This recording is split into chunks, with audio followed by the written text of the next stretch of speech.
నమస్తే గురుగారు. నమస్కారం అండి. గురుగారు, ఇప్పుడు 119 రోజులు గురువు వృషభ రాశిలో వక్రగతిలో సంచరిస్తున్నారు. ఇప్పుడు మనకి ఈ తులారాశి వారికి ఏ విధంగా ఉండబోతుంది? ఓం శ్రీ గురుభ్యో నమః. 119 రోజుల పాటు వృషభ రాశిలో గురువు అక్టోబర్ 9వ తారీఖు మధ్యాహ్నం 2 గంటల 40 నిమిషాల నుండి ప్రారంభమైన గురువు మృగశిర నక్షత్రం 2వ పాద ప్రవేశంతో ప్రారంభమై 2025 ఫిబ్రవరి 29వ తారీఖు మధ్యాహ్నం 12 గంటల 40 నిమిషాల వరకు కూడా వక్రస్థితిలో ఉంటాడు 119 రోజుల పాటు. గురువు ధనకారకుడు, సంతానకారకుడు, భాగ్య లాభాధిపతుల కారకుడు గురువు. ఈ గురువు శుభాన్ని చేకూర్చే గ్రహం. ఈ గురువు వల్ల ఎలాంటి ఫలితాలు ఉండబోతున్నాయి మనం చూసుకునేటట్టయితే, సాధారణంగా వృషభ రాశిలోనే 40-43 డిగ్రీలకి వెనక్కి వెళుతున్నాడు గురువు వక్రస్థితిలోకి. ఈ వక్రగతిలోకి వెళ్ళిపోవటం వల్ల ముఖ్యంగా తులారాశి వాళ్ళకి ఏ విధంగా ఉండబోతుందో మనం చూద్దాం. ఈ తులారాశి వీళ్ళకి చూసుకునేటట్టయితే సహజంగా అష్టమ స్థితిలో గురువు యొక్క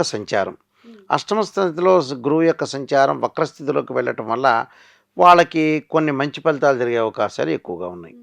ఆ మంచి ఫలితాల్లో ఏమిటి? వృత్తి వ్యాపారాల యందు ధనప్రాప్తి కలగటం. అంటే వాళ్ళు ఏదైతే చేస్తారో ప్రొఫెషను, ఒక వ్యాపారం అనుకోండి, వృత్తి ఏదన్నా అనుకోండి. ఒక బిజినెస్ చేసేవాడు బిజినెస్ చేస్తుంటాడు, అలానే ఉద్యోగం చేసేవాడు ఉద్యోగం చేస్తుంటారు, గవర్నమెంట్ ఉద్యోగం చేసేవాడు గవర్నమెంటు, ప్రైవేటు, చిరు వ్యాపారులు ఉంటారు, బడా పారిశ్రామికవేత్తలు ఉంటారు, రియల్ ఎస్టేట్ రంగం వాళ్ళు ఉంటారు, అన్ని రకాల వాళ్ళు ఉంటారు ప్రొఫెషన్లో. వాళ్ళందరికీ కూడా లాభం కలుగుతుంటుంది, గౌరవ మర్యాదలు బాగా పెరుగుతుంటాయి, ప్రతి విషయంలో కూడా విజయం మీదే అన్నట్లుగా వరించే అవకాశాలు ఎక్కువ ఉంటాయి. సరైన సమయంలో సరైన నిర్ణయాలు తీసుకోవటం, కొంతమంది ప్రోద్బలంతో నూతన వ్యాపారాలు చేయటం, విదేశాలకు వెళ్ళటం, నిరుద్యోగులకి వాళ్ళు ఆశించిన దానికంటే మంచి ఉద్యోగం లభించటం, కోర్టు సమస్యల పరిష్కారం కావటం, దాయాదుల యొక్క అన్నదమ్ముల యొక్క పంచాయతీలు, వాళ్ళ యొక్క ఆస్తులు వచ్చే అవకాశాలు ఎక్కువ ఉంటాయి.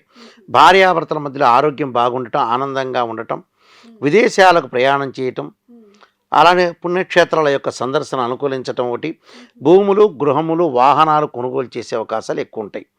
అంటే అన్ని రకంగా కుటుంబ సమస్యలు కూడా వీళ్ళకి తీరిపోయే అవకాశాలు ఎక్కువ ఉంటాయి. అంటే అన్ని రకాలుగా అనుకూలంగా ఉండటానికి ఆస్కారం అనేది బాగా ఎక్కువగా ఉంటుంది. అంటే భూములు, ఇళ్ళు ఇలాంటివన్నీ కూడా కొనుగోలు చేసే ఆస్కారాలు ఎక్కువ ఉంటాయి. అలానే మిత్రులతోటి కొంత విరోధ భావాలున్నా జాయింట్ వ్యాపారం అనేది కంటిన్యూగా ఉండే అవకాశాలు ఎక్కువగా ఉంటాయి. కొంత డబ్బులు, కొంత ఖర్చులు కూడా అవుతుంటాయి వీళ్ళకి. ఎలాంటి ఖర్చులు అవుతూ ఉంటాయంటే అసెట్స్ మీద ఎఫెక్ట్ పెడతారు. అంటే ఉన్న డబ్బు కాస్త భూములు, ఇళ్ళు కొనుగోలు చేయటం, పెట్టుబడులు, పిల్లల యొక్క చదువులు, విదేశాలకు వెళ్ళటం, కొన్ని గృహ ఉపకరణ వస్తువులు కొనుగోలు చేయటం, బంగారు ఆభరణాలు కొనుగోలు చేయటం, అలానే చదువుల మీద శ్రద్ధ పెట్టడం, ఇలాంటి ఇన్సిడెంట్స్ వల్ల కొంత డబ్బులు ఖర్చు అయ్యే సూచనలు కూడా ఉంటాయి వీళ్ళకి. అంటే ఇలాంటివన్నీ కూడా వాళ్ళకి పరిస్థితులు జరిగే అవకాశాలు ఎక్కువగా ఉంటాయి. కాబట్టి ఒక మనోవేదన అనేది కొంత ఎక్కువగా ఉంటుంది వీళ్ళకి. అంటే మానసికంగా ఆందోళన పడుతూ ఉంటుంటారు. మానసికంగా ఆందోళన తగ్గించుకోవాలి. దీర్ఘకాలిక వ్యాధులు ఉన్నవాళ్ళు కొంత జాగ్రత్త ఉండాలి. దీర్ఘకాలిక వ్యాధులు అంటే ఊపిరితిత్తులు, లంగ్స్ సంబంధించిన డిసీజెస్ ఉన్నవాళ్ళు కొద్దిగా జాగ్రత్తగా పట్టడం చాలా మంచిది. మానసికంగా అశాంతి అనేది ఒకటి ఉంటుంది. మానసికంగా శాంతిపరంగా వెళ్ళాలి. రుణాలు లభిస్తూ ఉంటాయి వీళ్ళకి, బ్యాంకు లోన్లు లభిస్తుంటాయి, ఇళ్ళు కన్స్ట్రక్షన్ చేస్తుంటారు. ప్రతి దానికి కూడా సరైన విధానంలో, సరైన మార్గాల్లో వీళ్ళు వెళ్ళిపోతూ ఉంటారు వీళ్ళు. అంటే నేను విజయం సాధించాలి, నేను కష్టపడాలి, ముందుకు వెళ్ళాలి, ఆలోచన సరళి మారుతూ ఉంటాయి.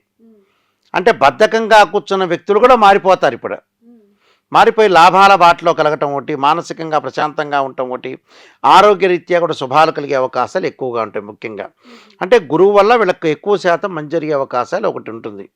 అందువల్ల వాళ్ళకి విశేషమైన లాభాలు కలుగుతాయి. ఆకస్మికంగా ధనలాభం కూడా కలుగుతుంది. కొన్ని రకరకాల బాకీలు కూడా వసూలు కావటం ఒకటి, కొన్ని మార్పులు జీవితంలో వాళ్ళు ఊహించని మార్పులు జరుగుతుంటాయి.